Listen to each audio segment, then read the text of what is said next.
Andrew, thank you so much for having the Safari family here today. I'm Andrew Weissel from Wilo Distributors, and we are the Vortex distributors for South Africa. Today we're super happy to have Clive and the kids from Safari family with us. Welcome Clive, and welcome to Hannah and Connor. Thanks for your time and thanks for coming to be with us. We were fortunate enough to have a bit of time with Clive and the kids on the flock to Marion. It was the MSC cruise down to Marion Island, and we were on board the boat offering a complimentary cleaning service to all the Vortex users of our products. It was a brilliant trip, and we got to know Clive and the kids very well on the boat, and we are super happy to have them with us and just to share a bit of the Vortex experience with them, what we do and a bit of the products, and just now we'll go into our service, and so you can just get an idea of behind the scenes of Vortex and what we do to look after your products. It's absolutely amazing being able to show the kids. Everything here is optics. I mean, it's amazing. It's stuff that we use as a family. I've been using optics for my whole safari and guiding career, but to be able to introduce the kids into this world with their bird watching, what they're doing, and their game viewing, and some hunting is quite amazing. But for them to be able to see the variety, the stuff that's going on with the different types of binoculars, and I think to most people you just get binoculars or binoculars, you know, that pick them up, look through them, cool. But there's actually a lot more to it, and when you start looking into binos, you start seeing a lot of variety of shapes and sizes, a lot of magnification differences, more technical information with regards to clarity, glass. So if you wouldn't mind maybe just explaining to our viewers the difference, what actually goes into binos through the different, what makes this model different from that model with regards to magnification and quality. Sure. Yes. Hi everyone. Thanks again to Clive and the kids for coming in. It's great to have you guys with us. It really is on this wet Friday. So I think probably easiest might be just to start off with the entry level. Maybe just the little Triumph binocular. So those are the Triumphs, eh? These are the Triumphs, yeah. This is it's a 10x42. The Triumph's only available in a 10x42. It's probably, especially in South Africa, it's our most popular magnification. If we can maybe just do something on the magnification. So on a binocular, your first number, either 8 times or 10 times, is always how many times it brings it closer. So if it's an 8x, it's 8 times closer than what your natural eye is going to see. 8 times, 10 times, and you also get up to 12 times magnification. And some I think up to 15 as well, isn't it? You get 15 as well, yeah. But what happens is, as you go up in magnification, so you end up shaking a lot more. So it's harder to hold the binocular steady. So if you pick up a really big binocular, like an 18 times magnification, you almost end up shaking too much. You need a tripod in that. So haven't a lot of the binocular range, especially in those high-end, high magnification binos, got a thread on the front? They do have a thread for a tripod mount. If you take this little cap off, most of your binoculars, if you take your front cap off, they've got a little tripod socket there, so you can get a tripod adapter that then fits in through the binocular and screws into that, and then that allows you to put it onto a tripod. So if you do want to go for higher magnification, you can. Sometimes people, if they do shake a lot, you can then most times you can put your binocular on a tripod. But I noticed on the flock to Marion, I think there was a guy from Sweden or something, and he made his own little contraption with a device and a stick and that's right. He held it here and watched. Put it down here, put it on his belly, and rested his binoculars there. And you can see them. But on a 10 times magnification, you don't really need that because you can hold them fairly steady. Anything stronger than a 10 times, by rule, you almost need to stabilize somewhere. Yeah, because that's the downside of going up in magnification. What do you find is the most popular consumer magnification or setup of binos? An 8x or a 10x? So in South Africa, because we've got a lot of good light, 10 times definitely is our most popular binocular. Funny, in Europe, where there's not a lot of good light, there's a lot of overcast conditions, sometimes they're birding in forests in darker conditions, then they prefer to go to an 8 times, because as you go down in magnification, two things happen. Your field of view increases, so your field. So can you just elaborate on the field of view for the viewers? What is the field of view? Sure. So your field of view is when you look through a binocular.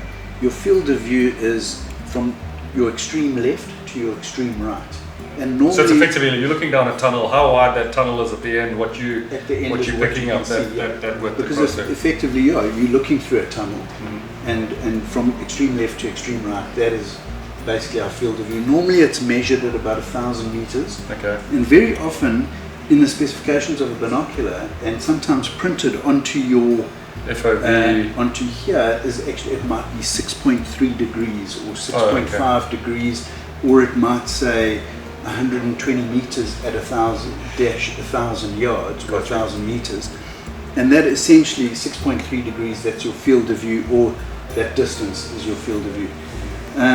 So as you go up in magnification, you then reduce the field of view. But as you reduce your field of view, so your intake of light is reduced. Yeah. So it's a fine line. And that's also like a match with the next part that we're going to talk about, is your objective diameter on the outside, the by 42 or the by 50s or whatever. Correct. That's also going to complement or affect that light coming in. Affects the light coming in. So the smaller, the objective, this is what the front part of the binocular is what we normally refer to as the objective lens. Yeah. And the smaller the objective lens, the effectively the less light comes to your eye. Yes. So, and you can't obviously go massively big, because then it distracts from the size of the binocular. It makes the binocular too big. So we find 42 generally is sort of good mid-range, good combination. It's a good compromise between size, weight. Because obviously with the magnification, the bigger your magnification, the more your objective lens, the bigger the set of binos becomes. I mean, you've got a little set of binos here. Where are they? We've got a little set of binos here, and these are 8 by 28. So they're kind of small.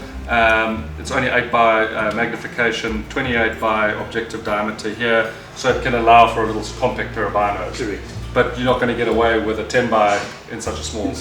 You won't get the clarity and the brightness that you do in a bigger binocular. Yeah. So in our, it's very, we're very relevant for our markets, for the South African market. That 10 by 42 is great. However, if you are doing a lot of walking and a lot of hiking, then I would almost suggest the lighter 8 by 42 would be better, because as you go up in magnification, so you shake a bit, but if you've been hiking and you're out of breath and you're trying to hold your binocular steady, it's a little bit tricky. A lighter set of bins is going to be easier to control. Or a lower magnification is actually then actually better. So 8 times is actually better. Got you. So they have their different purposes. If you're doing a lot of forest birding, dark conditions, then I would go for an 8 by 42.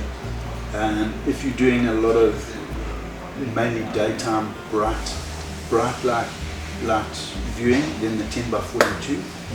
If you have got the ability to have the binocular held steady, then you can go up. Especially if you're spotting, you're on a hillside and you're glassing across a valley or something like a bird hide or something along those lines. Yeah, then you can go slightly more magnification. Yeah. But generally, that 10 times magnification is especially from a mobile, moving around perspective. Exactly, and a binocular is a sort of a mobile sort of tool. If you do want to do that longer range observation, then probably a spotting scope is a good option then to go for. Because then the birds are just that much further away. So that's when the sort of the need for a spotting scope comes into play. Got you. Because if we look at the objective lens here on the 38, on the 38, sorry, versus the 42, we've got definitely two different things happening here with the amount of light that's going in there. And then obviously so what do we go? We got a 38, we got a 42, we got a 50.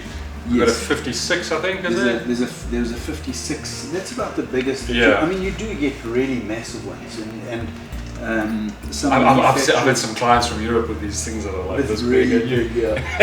You need a porter to carry these binos. Those things are really big. Yeah. But actually, all of a lot of the older binoculars used to have a construction called a poro prism. Yes. And if you look at your old, probably grandfather's binoculars, they were those old bulky, funny shaped ones that came up.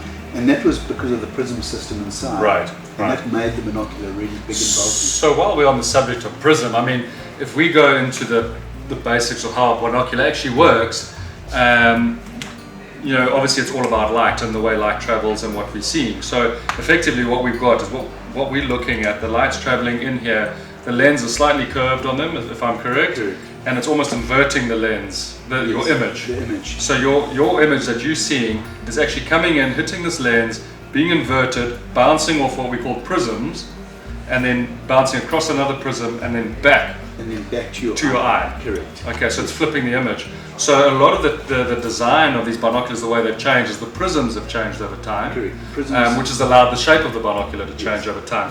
The value of a binocular, you know, obviously somewhat cheaper, somewhat more expensive. Now, what we're talking about with regards to prisms and glass and construction has got a lot to do with what makes a binocular that price versus that price. So can you elaborate maybe a little bit more on that? Yes, so a lot of binoculars, they're binoculars for 2,999. I mean, they're binoculars for probably $500, but you might need to go and see an eye specialist after looking through one of those. But it sort of started around about 3,000 Rand. That's really your entry. Which is sort of your Crossfire and your Triumph. Yeah, which is the Triumph binocular. Yeah. And then from there, obviously it goes up. But you can get binoculars up to 70,000, 80,000 Rand. And the main difference between price is the quality of the lens quality that they use. The glass. The amount of light that comes through to your eye. So the more expensive binoculars, you see a brighter image. You'll see the color will be truer, so your whites will be whiter. Your colors are really true. Your field of view will be good, and also what is very important. So what is the? I think in looking at some of those bins at the specs, I forget them offhand, but they're sort of in the range of your field of view at 1,000 yards is about 330 to 380 sort of meters wide. Hey? Yes. So your better spec binos are generally going to give you a bit of, obviously according to the magnification, composition, the setup, they're going to give you a pretty wide field of view. They'll give you a slightly wider field of view, but also what in a binocular, a cheaper binocular, if you look at a cheaper binocular and you look into the middle, it'll be sharp. But when you look to the edge of the lens, there'll be sort of a bit of distortion and it'll be quite fuzzy. Okay. And where in the really, really expensive binoculars, your edge-to-edge sharpness will be 100% all the way through. Okay. Brightness will be there as well. So there's a lot of emphasis that goes onto the lens coatings, onto the... So the lens coatings, obviously those improve, and what I mean, this is in regards to scratch-proof, makes them... I think it's really scratch-proof. We're not going to put a nail on there, put it down, but I mean, generally, if more resistant to abrasion and wear. If you look at most of your binoculars, they might have a colour tint to the front lens. Yes. And that is actually the lens coating that's on there, because a piece of glass doesn't have any colour to it. So that's your lens coating that's then been applied onto that piece of glass. And that lens coating that's on there is to ensure the color is correct and that your light travels straight through the piece of glass. So you get, by the time it gets to your eye, you get more light intensity. Okay. Gotcha. So the lens coatings are a huge part of the actual glass, the value of the bino all the way through. Obviously, then you get things like construction of the binocular. Stronger than so I mean, some have got different features, housings to them. The finish on these is two different sort of rubber compounds. I mean, different rubber. And I mean, basically the difference between, you're still going to see between the entry-level binocular and the Razor, the most expensive binocular, you're still going to see the subject. You're still going to see the subject. Just with the Razor, you're going to see the edge-to-edge sharpness is going to be better. Sometimes it's when you're looking at a binocular, it's very difficult to see differences in bright light. Right. But so you've almost got to test it. You've got to test it at low light, or look into something that's really dark. And that's when you see a little bit of a difference. So I mean, from an application perspective, again, the magnification of the binos has a lot to do with it. But if you are sort of in the birding world and you're spending a lot of time in forests and that's when your low light game is quite important. If you're in the hunting game, for example, where often a lot of things happen very early in the morning, late in the day, that's your crux time. Exactly. You know, when you're picking up that low light, yeah. where they will all kind of perform pretty good in sunlight, in midday. Correct, in sunlight. And, you know, sometimes you'll look at them, there might not be a big difference, but that will be the difference between knowing what species it is. Yeah. Because it'll pick up different colours and things like that. Yeah. So the lens coatings, and lens coatings are a huge cost to manufacturers, to make those lens coatings. And also inside the binos, obviously between the lenses we've got the prism and that, but there's not oxygen in there. They're gas filled. They're gas filled. So the binoculars are gas filled. Nitrogen? With a lot of the Vortex are with argon gas, so it prevents the binocular essentially from fogging up. Okay. So when you're out in cold conditions, you've got the binocular next to your chest and it's nice and warm. Kind of condensation forming inside there. Then condensation doesn't come out. I got you. So all the binoculars, all our Vortex binoculars, they're waterproof. I wouldn't say anything's drop proof, but they're waterproof, and you know they can take a reasonable hammering. Right. What we have here is two sets of the same spec binoculars. These are 10x42 in the Diamondback HD. Great set of binos, great value for money. But then we have the top of the range here, and these are the Razor UHD, which is quite a new model. But you'll notice that the shape of the binoculars is quite different. Now, a lot of the 10x42s, and if we go across the Crossfire to the Diamondbacks to the Vipers, they're all the same shape. And then these Razors now come in with a bit of a sort of fatter skirt on here, if you want to call it that. And the reason for that is that the prism shape, the technology in the prism has actually changed in these binoculars here, which has just upped that level of clarity, of light, of color. So yeah, it's a bit of an anomaly, this Razor, but this is their top of the range bin here, which is it's a phenomenal pair of binoculars to use. But yeah, it's just quite interesting to see that shape change, and that's purely due to construction inside of the prism to be able to accommodate that prism. But also what will happen is if we take this off, the exit pupil of the binocular, or the ocular lens is what we call your ocular lens, the part that you put up to your eye. That's slightly bigger than on the Diamondback. So essentially that is also letting more light into your eye. And getting a brighter image. Yeah. So these really are. I mean, these new Razors are phenomenal because they pack a lot of that. They allow a lot of light to get into the binocular. Once the light's in the binocular, it can't go anywhere but exit out of the exit pupil here. So although it's a little bit bigger. It's a slightly chunkier model, but it's achieving a whole lot more. It does. It gets a whole lot more. Edge-to-edge sharpness is so much better. It's just a phenomenal binocular, and that actually punches really high above its weight, and that'll compete with the best of the best in the binocular. Some of the big name brands in the industry. Andrew, and then there's a couple more sort of basic binocular features that when people get a pair of binos and they're not sure what they're actually doing with these things.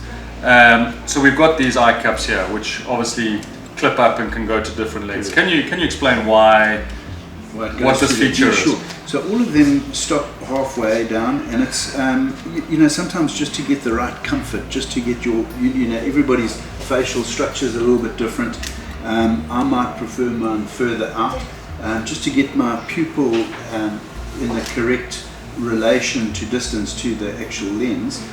Some people might have a little bit of a flatter face, and then you move it. And glasses? And glasses, yeah.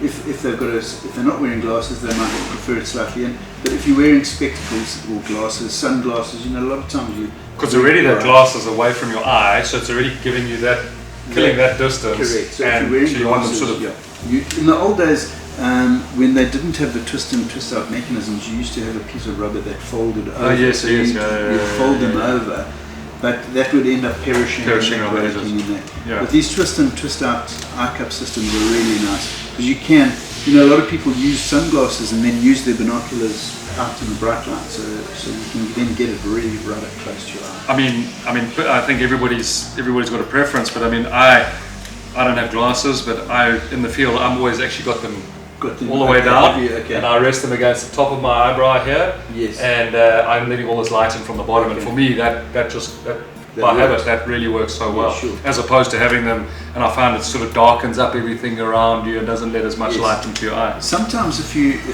you don't have your pupil to your ocular lens, don't have the correct distance there, you'll see black spots appearing on the glass, or you'll see black sections appearing, and that's purely because you don't have the correct distance from your eye to the exit pupil. Right. So you need to just experiment with that a bit. Okay.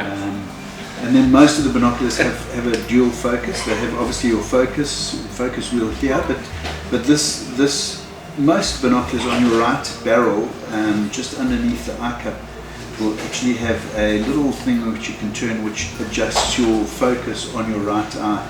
And it's purely because no two people's eyes are exactly the same. Sure. So you do need to adjust your binoculars differently. So the right way to do that, because I know a lot of guests ask this question, is, you know, how do we do these things? You know, so I mean, you know, obviously you go along, you're going to close your right eye, you're going to focus your focus ring in there with your left eye and get something in focus, and then close your left eye, and now go to your right eye and bring that in with this focus ring on the bino here on the right tube. Funny enough, if they're an independent one. Yes. If it's not a dual.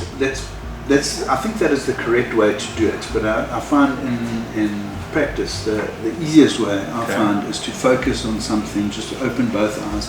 Use your central focus. Focus on something that's about 20 meters away, and then keep both eyes open. And then with both eyes open, move this diopter, move your diopter, and you'll actually then see how it then performs. And you'll see everything just coming to focus. You can see when it's in focus, when it's out. And when it's meant to be right. But the binocular, you know, a binocular it's got to feel good in your hands. You've got to, you know, a lot of times you're going to be walking around with it. You want to use it. You want it to feel comfortable. And what feels comfortable in your hands might not feel some people have got bigger hands than other hands, and I find sometimes with smaller binos, you actually got they're too small. Your hands are kind of getting lost, and when you're trying to close them in a little bit, your fingers are getting pinched, or in the inside here they're getting pinched. And a lot of people also pick up a binocular and think, oh, it's too heavy. But a binocular actually needs to have a little bit of weight to it, because when you lift it up to your eyes and use it, it's got to sit relatively nice. It's almost got to fit quite nice and comfortably. I mean, if I was to pick up these little guys, I think I'd be all over the place. But again, it comes down to application. Exactly. I mean, we're adults, and obviously I've got two children, you know, that love their birding and love going around looking at game and looking at birds, etc. So for a big chunky pair of binos with a little set of hands in the opposite direction and the weight, they're going to get a little bit fatigued with that. So a little pair of 8x38s or 8x42s or something like that, great for youngsters. Light for them around their neck, you know, if they haven't got a harness and they're just carrying it on a neck strap. Sometimes a big heavy set of bins, you know, gets after a bit of time hangs down. So there's definitely a sort of broad range of product that's catering for the younger generation. No, definitely. And I think that's, you know, a lot of people, you know, I mean, it's nice to physically touch and feel a binocular, because it's quite a personal Well, I mean, I know that in our guiding game, I've got a pair of binos. I've had them for 24 years, and I still love them. They're absolutely fantastic bins, and you do get attached to them. We spend so much of our time looking through them, like vested time. This is sort of one of our tools of our trade, you know, as a guide, in making correct calls, and also having that sort of clean image coming to the eye. Because if you pick up a lesser set of binos and you look through them, you actually feel it. You feel a bit of eye strain. I think, especially once you're used to clean glass. I mean, I think if you go through this range and you pick up from the Crossfire at the bottom and the Triumphs, and if you pick those up first, they look good. They look decent, nice, and you're like, I can get away with this.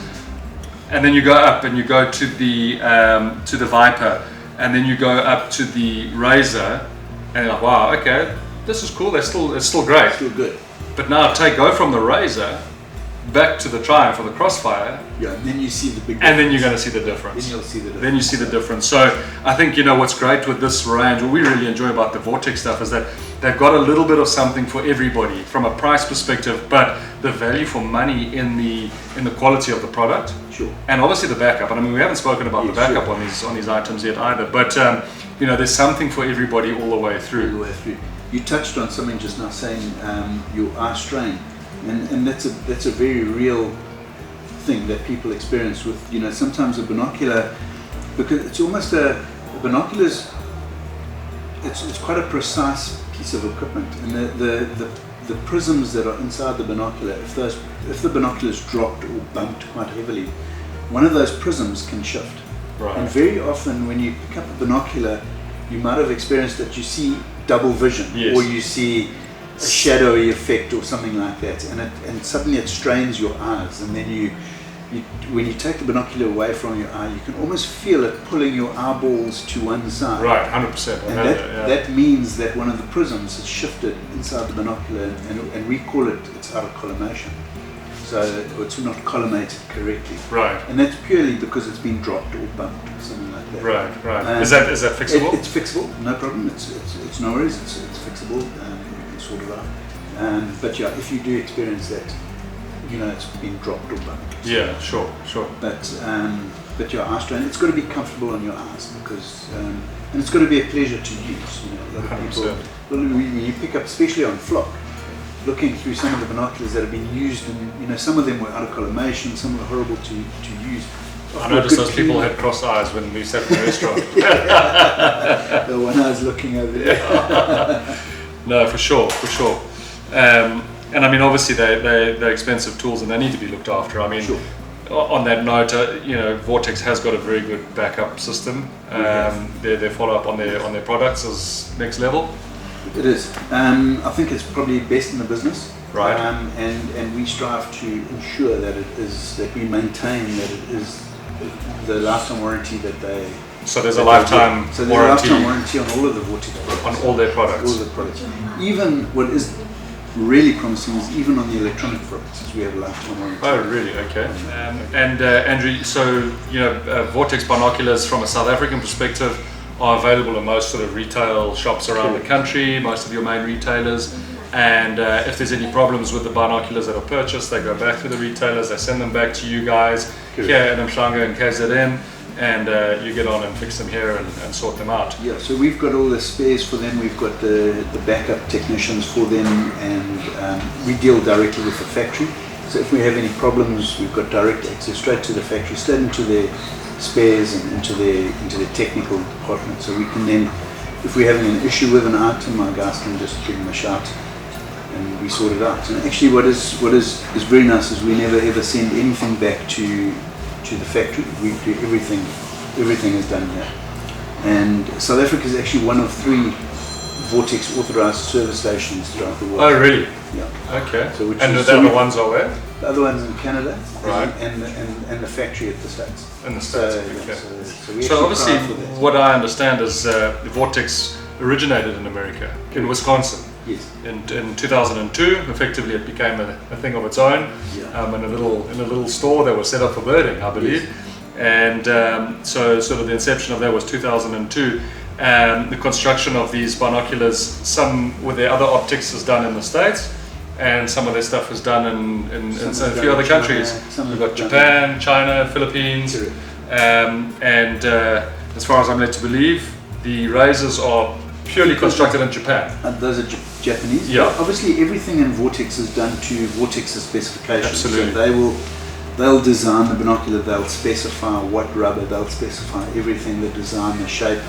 They'll obviously test it rigorously beforehand before they put their brand on it. Because for them to put their VIP warranty stamp on a product, they've got to really test it out properly. They've got a different, their interpretation of VIP is different as far as I can remember. It was not very important person, it was very important product. There we go. I think that's what it was. Product. Yeah. But it's a phenomenal warranty, and and I think that's what stood Vortex. It's a great product, great value, with a great warranty. Absolutely. And you know, things happen in life. You know, you drop them, things get bumped. You know, and you may get a dent, like a model or something every now and then, maybe that's got a pressure problem or a gas problem or something in there. Yeah, luckily we don't have too many factory. Okay, so they're very well vetted when they're coming out. Well vetted, when they come out the factory. They're really well done. No, Andrew, well this is great, and I mean we absolutely appreciate coming down and spending some time in the factory here today, and we're going to show you guys around. We're going to show you some maintenance, some repairs, what the guts of the binoculars look like that we've been touching on. Connor and Hannah both have Vortex. I've got a lovely pair of Vortex as well, and we certainly use them a lot out in the field. And what we're going to do over the next few episodes, when you see us in the field, we are going to be taking some of these Vortex, and we are going to be using the different models of them, from the Triumphs and the Crossfires all the way up, and showing you guys the use of them in the field and the application thereof. Obviously, a lot of what we do involves a lot of birding, a lot of game viewing, some hunting as well, and obviously, you know, we've spent our time just talking about the optics or the binocular side of things, but there's a much bigger picture to Vortex and their product line than what we've spoken about now. And I think what we'll do in future episodes, we'll bring you into the view of especially spotting scopes from a birding and a hunting perspective, as well as rifle scopes as well, and the application thereof. But yeah, this is an amazing product, and I think we just see it all over the place, especially in South Africa, but in America and in the States this year. Connor got given a pair of Vortex over there, which he absolutely loves, the 10x42 HDs and the Diamondbacks, and great pair of bins, and for his size and his hands, couldn't be a better combination. So, you know, from a perspective of getting kids into the game, into the outdoor world, you're kind of not doing them any favors by giving them a little shoddy pair of plastic things with a piece of glass on the end there. You're not doing their eyes any good. You might have an optometrist. It actually becomes more expensive paying for the optometrist than getting a good set of binos. Yeah. Right. So, you know, we'd highly recommend watch the kids using them, see it in use, and again, get hold of any of these through any of the retail stores, the major retail stores out there, and I think you'd be well on your way to a good introduction set of binoculars, and then work your way up through the models. So Andrew, thank you so much for having us down. Thank you very much. We're on the start of another journey this week as well, so we're going to go straight into the field with some more bins and some more apparel, which we really appreciate. But yeah, thank you for having us, and we really appreciate your support. Thanks for your time, and thanks for spending time with us. No, thanks, Andrew. Lovely. Appreciate it. See you. Thank you very much. Thank you.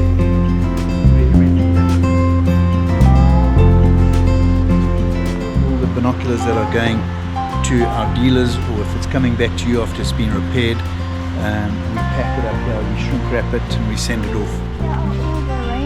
This is a whole nice lineup of exciting bits and pieces.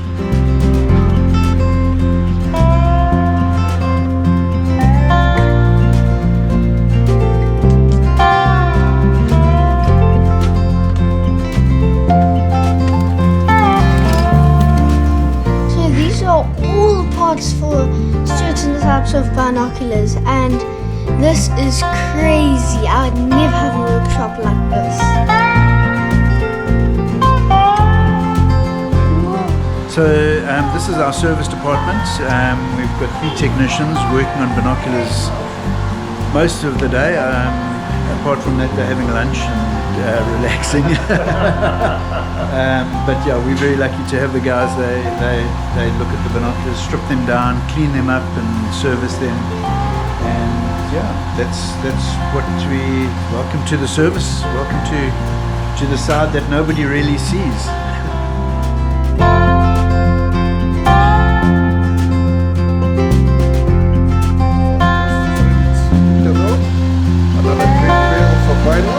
Ready to go to the next a long time.